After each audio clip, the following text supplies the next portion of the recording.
দর্শক আসসালামু আলাইকুম। গ্লোবাল এগ্রোর পক্ষ থেকে আপনাদের সবাইকে আন্তরিক সালাম। যারা গ্লোবাল এগ্রো চ্যানেলটিকে সাবস্ক্রাইব করে নিন, চ্যানেলটি সাবস্ক্রাইব করে নিন।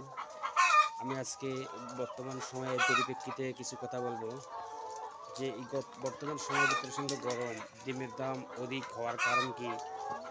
এত ডিমের দাম অনেক বেশি, এটা আমাদের জন্য অনেক একটা দাম। এই দামটা সাধারণত সবসময় থাকে না, কিন্তু কেন এই দামটা বেশি হওয়ার কারণটা কি? আসলে এই দামটা বেশি হওয়ার কারণটা হচ্ছে যে গরমে এই সময় প্রচুর পরিমাণ মুরগি মারা যাচ্ছে, সব খামারে মারা যাচ্ছে। আমার গতকালকে একটা মুরগি স্টক করছে, এর আগে গরমের সময় 8-10টা মুরগি মারা গেছে। দেখা যাচ্ছে যে প্রোডাকশনটা আগে আমার যে 8 টাকা 8.5 টাকায় ডিম বিক্রি করছিলাম 95-97% প্রোডাকশন ছিল, কিন্তু এখন আমার প্রোডাকশন একেবারেই কম, 80% প্রোডাকশন আছে। সেই সব মিলিয়ে দেখা যাচ্ছে যে ডিমের দামটা যদি কম থাকতো তাহলে আমি একটা বড় ধরনের লসের সম্মুখীন হইতাম। ডিমের দামটা বেশি থাকার কারণে এখন একটু লসটা কাটিয়ে উঠতে পারতেছি। যারা লেয়ার মুরগি খামার করতে চাচ্ছেন তারা ভেবেচিন্তে এবং প্রশিক্ষণ গ্রহণ করে খামার করবেন, যে খামারটা করলে আপনারা কতটা লাভবান হবেন এবং কীভাবে টিকে থাকতে পারবেন। প্রতিকূল পরিবেশে টিকে থাকতে না পারলে আপনারা কখনোই লাভবান হতে পারবেন না। আপনি মানুষের লাভ দেখে কখনো ব্যবসা শুরু করবেন না। ব্যবসা শুরু করতে গেলে আপনাকে দক্ষতার সাথে করতে হবে, সব কিছু জেনে শুনে করতে হবে।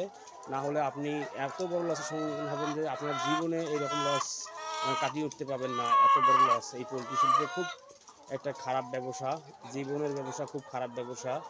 এই ব্যবসা যদি সফলতা অর্জন করতে পারেন তাহলে ভালো, আলহামদুলিল্লাহ, ভালো কথা।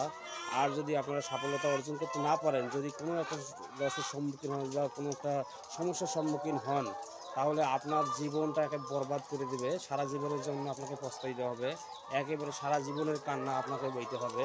দর্শক, ডিমের দাম এত বেশি থাকলেও আমাদের বর্তমান তেমন একটা বেশি লাভ হচ্ছে না, কারণ প্রোডাকশনটা অনেক কম। সব খাবারের প্রোডাকশনটা অনেক কম। প্রোডাকশন কম থাকলে তো মুরগি এমনিতেই একটু সমস্যার মধ্যে থাকে। আর গরম, প্রচণ্ড গরম বেশি, এত গরমের মধ্যেও যে আমরা টিকে আছি এটাই আলহামদুলিল্লাহ। হ্যাঁ, আলহামদুলিল্লাহ। দর্শক, আজকের ভিডিও এই পর্যন্ত।